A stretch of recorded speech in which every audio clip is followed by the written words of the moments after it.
আসসালামু আলাইকুম প্রিয় দর্শক, অন্য মঞ্চ অনুষ্ঠানে আপনাদের স্বাগত জানাচ্ছি। বিজেপির সরকার হয়েছে রাজ্যে, শুভেন্দু অধিকারী মুখ্যমন্ত্রী, বামেদের 34 আর মমতার 15, দুয়ে মিলে প্রায় 5 দশক।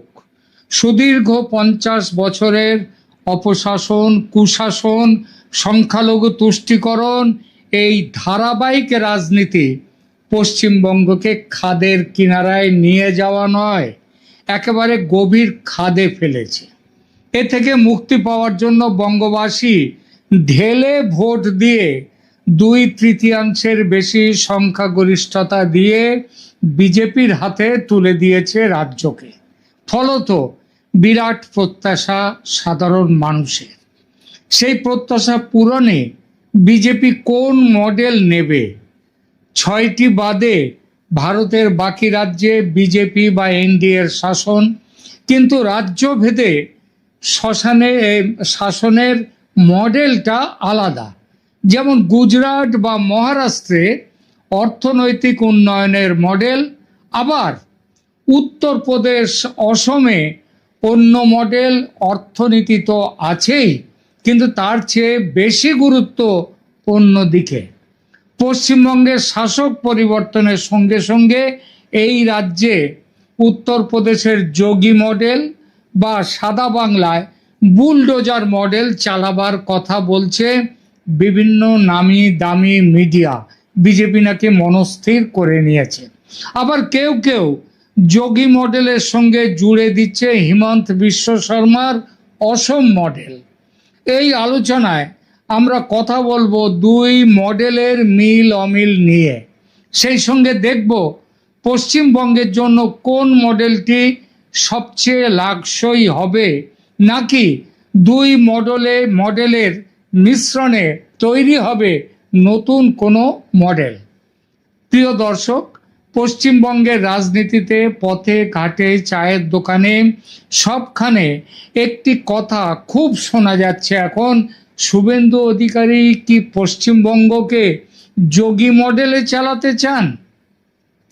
কিছু কিছু মিডিয়া তারা তো খবর পর্যন্ত দিয়েছে যে রেলে করে সেখান থেকে উত্তরপ্রদেশ থেকে মানে শয়ে শয়ে বুলডোজার পশ্চিমবঙ্গে চলে আসছে। আবার কেউ কেউ বলছেন এর সঙ্গে হিমন্ত বিশ্ব শর্মার মডেলও নাকি যোগ হবে। কিন্তু প্রশ্ন হলো, যোগী মডেল বলতে মানুষ বোঝে বুলডোজার মডেল, কিন্তু আসলে সেটা কি? আবার হেমন্তের মডেল বলতে বোঝায় বাংলাদেশি অনুপ্রবেশকারী ধরো আর খেদাও, সেই মডেল। কিন্তু সেটাই বা আসলে কি? যোগীর থেকে হেমন্তের মডেল কেন আলাদা ও কোথায় আলাদা, আর এই দুয়ের মিলিত রূপ পশ্চিমবঙ্গের জন্য দরকারি কিনা, কতটা দরকার, এই আলোচনায় সেটা দেখব আমরা। আজকের আলোচনায় আমরা স্লোগান নয়, তথ্য ধরে কথা বলবো। কারণ রাজনৈতিক ব্র্যান্ড আর বাস্তব প্রশাসনিক ফল এই দুটো জিনিস এক নয়। দেখব এই রাজ্যে কোন মডেলটি নাকি দুটো মডেলেরই দরকার। প্রথমে আসি যোগী আদিত্যনাথের কথায়। উত্তরপ্রদেশের যোগী মডেল বলতে বোঝানো হয় কঠোর আইন শৃঙ্খলা, অপরাধী ও মাফিয়াদের বিরুদ্ধে দৃশ্যমান দমন অভিযান, জিরো টলারেন্স ভাষা, নারী সুরক্ষায় আপোষহীনতা এবং উন্নয়নকে একটি শক্তিশালী হিন্দুত্ববাদী রাজনৈতিক বার্তার সঙ্গে যুক্ত করা। তাই তো? আমার মনে হয় সবগুলো দিকই কভার করা হয়ে গেছে। এই মডেলের সবচেয়ে পরিচিত যে প্রতীক, সেটা হয়ে উঠেছে বুলডোজার, যা শুধু প্রশাসনিক পদক্ষেপ নয়, রাজনৈতিক বার্তাও বটে। রাজনৈতিক ক্ষমতা ব্যবহার করে বা পেশি শক্তির জোরে সরকারি জমি দখল করলে বা বেআইনি নির্মাণ করলে বা নারীর ওপর কুনজর দিলে উত্তরপ্রদেশের যোগী রাজ্যে তার নিস্তার নেই। অপরাধ করে পালিয়ে গেলেও তার সম্পত্তি রক্ষা পাবে না, কারণ বুলডোজার হাজির, বুলডোজার বাবার প্রতীক। যোগী সরকারের সমর্থকরা বলেন, উত্তরপ্রদেশে আগে যে নিরাপত্তাহীনতা, অপরাধী রাজ এবং প্রশাসনিক শিথিলতার ইমেজ ছিল তা যোগী শাসনে অদৃশ্য হয়ে গেছে। এ ব্যাপারে হিন্দু মুসলিম ভেদ করেননি যোগী। মুসলিম বাহুবলী যেমন এনকাউন্টারে খুন হয়েছে, তার বাড়ি ভেঙেছে, তেমন এনকাউন্টার হয়েছে হিন্দু ব্রাহ্মণ বাহুবলীর বিরুদ্ধেও, তারও বাড়ি সম্পত্তি ভেঙে দেওয়া হয়েছে। আইন শৃঙ্খলার উন্নতির সঙ্গে বিপুলভাবে উত্থান ঘটেছে উত্তরপ্রদেশের অর্থনীতির। কারণ রাজ্য যদি শান্ত থাকে তাহলে অর্থনীতির উন্নতি ঘটবে, ব্যবসা বাণিজ্য শিল্পের প্রসার ঘটবে। তাই বিভিন্ন প্রতিবেদনে বলা হয়েছে 2016-17 সালে উত্তরপ্রদেশের অর্থনীতি ছিল 13,30,000 কোটি টাকার নিচে। 13,30,000 কোটি টাকার নিচে ছিল কবে? 2016-17। 10 বছরে সেটা কোথায় এসেছে? 10 বছর নয়, 9 বছরে 2024-25-এ সেটা বেড়ে গিয়ে হয়েছে 30.25 লাখ কোটি টাকা। মানে আগে যেটা ছিল তার প্রায় 2.5 গুণ বেড়ে গেছে 10 বছরে। রাজ্যবাসীর মাথাপিছু আয়ও একই সময়ে উল্লেখযোগ্যভাবে বেড়েছে। আর রাজস্ব আদায়, রপ্তানি ও বিনিয়োগের সূচকেও একটা বিরাট উন্নতি লক্ষ্য করা গেছে উত্তরপ্রদেশে। যে উত্তরপ্রদেশের মানুষ একসময় নিজেরাই নিজেদের রাজ্যের খারাপ পরিস্থিতি নিয়ে মজা করে বলতো উত্তরপ্রদেশ নয় উল্টা প্রদেশ, তারা আজ একেবারে গলা খুলে বলে যোগী বাবা হাল পাল্টে দিয়েছেন আমাদের রাজ্যের। অর্থাৎ যোগী মডেলের সমর্থক শুধু নয়, সাধারণ মানুষ তারাও বলবেন কঠোর প্রশাসন ও দৃশ্যমান নিয়ন্ত্রণ বিনিয়োগ পরিবেশেও ইতিবাচক প্রভাব ফেলতে পারে কঠোর প্রশাসন। তাদের যুক্তি, ব্যবসা তখনই আসে, শিল্প তখনই আসে যখন সরকার আইন শৃঙ্খলার বিষয়ে কঠোর বার্তা দেয়। আর বার্তা দিলে আমাদের দেশে তো সব কাজেরই তো সমালোচনা হবে। যোগী বাবারও সমালোচনা আছে। বলা হয় বুলডোজার ন্যায় বিচার বা দেখিয়ে দেয়া ধরনের দমননীতি, বুলডোজারের দমননীতি, এটা আদালত নির্ভর বিচার, নাগরিক অধিকার এবং সেই পুরনো গতে ফিরে যাওয়া সংখ্যালঘুদের সুরক্ষা নিয়ে গুরুতর প্রশ্ন তুলেছে, এটা সমালোচকরা বলেন। সমালোচকরা আরও বলেন আইন শৃঙ্খলা অবশ্যই দরকার, কিন্তু যদি সেটা আইনের আগে শাস্তি চলে আসে তাহলে রাষ্ট্র শক্তিশালী নয়, বরং তাকে বলা যায় রাষ্ট্র কঠোর হয়ে উঠেছে। কিন্তু রাজ্যবাসী তারা জানে যে এবং দেখছে যে যোগী সরকারের এই সব কাজকে তারা একবারে যাকে বলে একবার প্রাণ খুলে সমর্থন করছে। তার প্রমাণ ভোটের ফলাফলে। বিজেপির এবং যোগীজির জনপ্রিয়তার শেকড়ের চমকপ্রদ বিস্তার ঘটেই চলেছে। যোগীজির বুলডোজার ব্যবহার আজ শুধু যে দেশের বিজেপি শাসিত রাজ্যে গ্রহণ করা হচ্ছে তা নয়, বিজেপি বিরোধী রাজ্যেও এর অনুকরণ চলছে, যদিও সেটা খুব কমভাবে, নিয়ন্ত্রিতভাবে। এখন আসি হিমন্ত বিশ্ব শর্মার কথায়। অসমে তার শাসনশৈলীও কঠোর এবং দৃশ্যমান, কিন্তু তার রাজনৈতিক কেন্দ্র একটু আলাদা, মানে সেন্টার পয়েন্ট।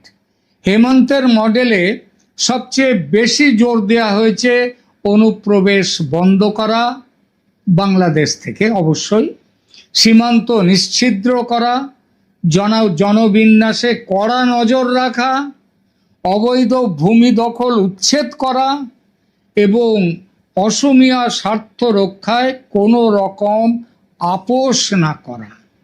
এই অসমীয়া স্বার্থর সাথে আপনি জুড়ে দিতে পারেন ভারতের স্বার্থ। আর এসবের ঊর্ধ্বে আছে রাজ্যের শিল্পায়ন ও অর্থনীতির দিকেও হেমন্তের কড়া নজর। অসমে তার শাসনের সমর্থকরা বলেন তিনি প্রশাসনকে দ্রুততর করেছেন, বিনিয়োগ আকর্ষণ করেছেন এবং রাজ্যের অর্থনীতিকে দৃশ্যমান গতিময় করে তুলেছেন। বিভিন্ন প্রতিবেদনে দেখা যাচ্ছে 2020-21 সালে অসমের জিএসডিপি ছিল 4,10,724 কোটি টাকা 2020-21-এ। এটা 2025-26-এ এসে দাঁড়িয়েছে প্রায় তার ডবল 5 বছরে 7,41,626 কোটি টাকায়। শুধু তাই নয়, অ্যাডভান্টেজ আসাম 2.0 সম্মেলনে বলা হয়েছে 4.91 লাখ কোটি টাকার বিনিয়োগ প্রতিশ্রুতি এসেছে। কিছু প্রতিবেদনে এই অঙ্ক বলা হয়েছে 5.18 লাখ কোটি টাকা, মানে তার আগের থেকেও বেশি। এখানে খুব গুরুত্বপূর্ণ একটি পার্থক্য মনে রাখতে হবে। আমাদের পশ্চিমবঙ্গের সেই বাম আমল থেকে মমতার আমলে প্রত্যেক বছর ঢাকঢোল পিটিয়ে শিল্পে বিনিয়োগ প্রতিশ্রুতি আনতে দেশে বিদেশে সম্মেলনের শেষ নেই, কিন্তু দেখা গেছে বাস্তবের মাটিতে তার দেখা মেলা যায় না। সেই দেখা শুধু প্রতিশ্রুতির কাগজে। রিপোর্ট বলছে অসমে প্রায় 2.5 লাখ কোটি টাকার চুক্তি স্বাক্ষর হয়েছে, কিন্তু প্রকল্প কার্যকর হওয়ার পথে আছে, মানে শুরু হয়ে গেছে প্রকল্প, এমন প্রকল্পের পরিমাণ 3 লাখ কোটি টাকার প্রকল্প। ভাবতে পারছেন? প্রতিশ্রুতির থেকেও বেশি হচ্ছে তার বাস্তবায়ন। অর্থাৎ হেমন্ত মডেলের সমর্থকরা বলেন পরিচয় ভিত্তিক রাজনৈতিক ভাষা যতই বিতর্কিত হোক, প্রশাসনিক গতিশীলতা ও বিনিয়োগ আহ্বানে সেটা কাজে লেগেছে। সমালোচনা আছে, থাকবে, কারণ দেশটার নাম ভারত। চীনে সেখানে একতান্ত্রিক শাসন ব্যবস্থা, স্বৈরাচারী, সেখানে কোনো সমালোচনা নেই, মনে আছে। এবার উচ্ছেদ অভিযান নিয়ে অসমে সবচেয়ে বেশি বিতর্ক। 2021 সালের পর থেকে অসম সরকার 1,19,000 বিঘার বেশি জমি, যেটা বেদখল করেছিল বাংলাদেশি মুসলিমরা, সেই জমি তারা খালি করে দিয়েছে। আর কিছু প্রতিবেদনে বলা হয়েছে 50,000 মুসলিম জবরদখলকারী প্রভাবিত হয়েছেন, এর জন্য তাদের দুঃখের শেষ নেই। হেমন্ত এই পদক্ষেপকে জনবিন্যাসগত চাপ এবং অবৈধ দখল রোধের প্রয়োজনীয়তা হিসেবে ব্যাখ্যা করেছেন। এইসব দখলদারি করে রেখেছিল বাংলাদেশ থেকে আসা অবৈধ মুসলিম মানুষেরা। হেমন্তের এই কাজের বিরুদ্ধে সমালোচকেরা তাই এটিকে মানবিক পুনর্বাসন অধিকার এবং নির্দিষ্ট সংখ্যালঘু সম্প্রদায় মানে মুসলিম সম্প্রদায়কে লক্ষ্য করার কথা বলে ব্যক্ত করেছেন, অভিযোগ করেছেন হেমন্তের বিরুদ্ধে। এখন প্রশ্ন হলো, যোগী আর হেমন্ত দুই মডেলের মিল কোথায়? মিল হলো দুজনেই রাষ্ট্রকে দৃশ্যমানভাবে শক্তিশালী দেখাতে চান, দুজনেই আইন শৃঙ্খলা বা পরিচয় সুরক্ষাকে নির্বাচনী মূলধনে পরিণত করেন এবং দুজনেই হিন্দুত্ব সমর্থিত একটি রাজনৈতিক ভাষা ব্যবহার করেন, কিন্তু তাদের অগ্রাধিকার এক নয়। যোগী মডেলের অগ্রাধিকার মাফিয়া দমন, অপরাধ দমন, নারী সুরক্ষা, বুলডোজার প্রতীক এবং শক্ত রাষ্ট্রের কড়া রাষ্ট্রীয় ইমেজ। হেমন্ত মডেলের কেন্দ্রে কি আছে? অনুপ্রবেশ রোধ করা, ভূমি দখল বন্ধ করা, জনবিন্যাস যাতে ভেঙে না যায়, অর্থাৎ মুসলিম অভিবাসীরা এসে যাতে জনবিন্যাস নষ্ট না করে সেটা দেখা, সীমান্ত সুরক্ষা, উত্তরপ্রদেশের তো সীমান্ত নেই, এবং স্থানীয় পরিচয় অর্থাৎ অসমীয়া পরিচয়ের সুরক্ষার ব্যবস্থা। সহজ করে বললে যোগী বলেন রাষ্ট্র অপরাধীর বিরুদ্ধে কঠোর, আর হেমন্ত বলেন রাষ্ট্র সীমানা ও পরিচয় রক্ষায় কঠোর। এখন এবার পশ্চিমবঙ্গের প্রসঙ্গে আসা যাক। পশ্চিমবঙ্গে এই দুই মডেলের নিয়ম মিশ্রণ নিয়ে আলোচনা বাড়ছে, কারণ এখানে উত্তরপ্রদেশের মতো শিল্প ছিল না, শিল্প নেই, এখানেও অপরাধ প্রবণতা, নারী সুরক্ষা নেই, এখানেও গুন্ডাগর্দি, এবং তার সাথে রয়েছে এখানেও যেটা এটা হচ্ছে পশ্চিমবঙ্গে এই মডেলের এইটা রয়েছে, এর সঙ্গে আছে হেমন্তের অসমের প্রবলেম, অর্থাৎ অনুপ্রবেশ, সীমান্তে সমস্যা, ডেমোগ্রাফিক পরিবর্তন।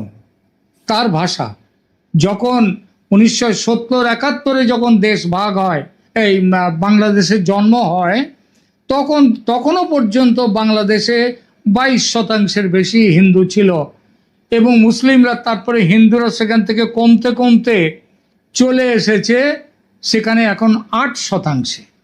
আর মুসলমানদের একটা বড় অংশ, শুধু হিন্দুরা নয়, মুসলমানরাও এখন বাংলাদেশ থেকে ভারতে এসে বসছে। এর ফলে ভারতে মানে পশ্চিমবঙ্গে মুসলিমের সংখ্যা বেড়ে যাচ্ছে, যেটা সেই স্বাধীনতার সময় 47-এও যেটা ছিল, তারপরে বোধহয় 51-তে প্রথম হয় আমাদের জনগণনা, তখন যা ছিল তার থেকেও বেড়ে গেছে মুসলিমের সংখ্যা অনেক। আর পশ্চিমবাংলায় তো ধরাছোঁয়ার বাইরে চলে যাচ্ছে। যেহেতু পশ্চিমবঙ্গের বাস্তবতা উত্তরপ্রদেশ বা অসম কোনোটারই কার্বন কপি নয়, তাই এই রাজ্যে দুই মডেলের মিশ্রণ করে এগোতে হবে। এই রাজ্য ঘনবসতিপূর্ণ, সীমান্ত সংবেদনশীল, সামাজিকভাবে বৈচিত্র্যময় এবং রাজনৈতিকভাবে দীর্ঘদিন ধরে মেরুকরণ, দলীয় সংঘর্ষ, স্থানীয় ক্ষমতা সংকটের অভিজ্ঞতা এবং তার উপরে নারীর অসুরক্ষা, নারীর সুরক্ষাহীনতা এই রাজ্যের পরিচয় হয়ে গেছে। সুতরাং ওদের রাজ্যে ওই মডেল কাজ করেছে, আমাদের এখানে হুবহু ওই মডেলটা নিয়ে আসবো, এমন সিদ্ধান্ত এখানে নেওয়া যায় না।